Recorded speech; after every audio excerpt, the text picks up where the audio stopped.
Информатика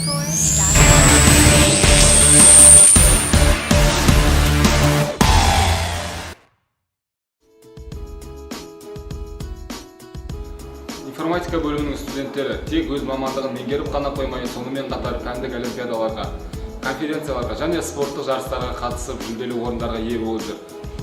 Рухани жаңғыру бағдарламасы аясындағы Ұлы дала жастары атты республикалық олимпиадасына белсене қатысып, бірінші курс студенттері Жұмабек Жансая 2-ші дәрежелі, Қуанышева Зарина және де Аманжолқызы Жанна 3-ші дәрежелі дипломмен марапатталды.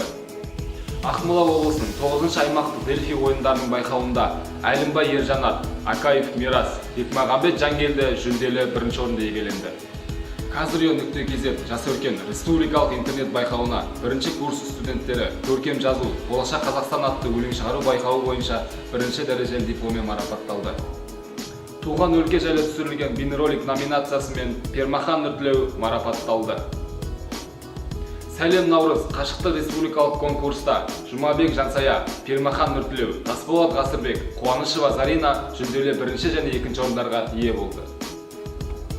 Алгоритм ғылыми әдістемелік орталығының ұйымдастыруымен өткен жаңа әлем дамуындағы инновациялық технологиялардың рөлі атты екінші дәстүрлі халықаралық ғылыми тәжірибелік конференциясына информатика бөлімінің 4-ші курс студенті Ахмеджанова Зарина, Галиақпарова Ақмарал, Талғатұлы Нияз, Тастілек Оралған қатысып сертификаттармен марапатталды. Білімділік және жарыстық робототехника атты онлайн режимдегі облыстық семинарға қатысып, Тұрар Сағатұлы сертификатқа ие болды.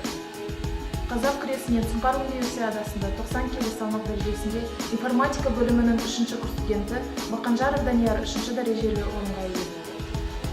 Кәсіби бағдар бойынша 1-ші ақпаннан 22-ші ақпан аралығында Инфобинго атты 2-ші дәстүрлі қашықтықтан өткізілген интернет байқауының қала мектептерінің оқушылары қатысты. Кәсіби бағдар бойынша 5-ші сәуірде әлеуметтік серіктестікті нығайту мақсатында қала мектептерінің оқушылары арасында Көкше роботы Project 2019 байқауы өткізілді. Бөлімде қосымша берілетін факультатив, элективті курстар жұмысы атқарылады. Робототехника, фото-видеосы және веб-дизайн. Біз информатика мамандығын таңдаймыз.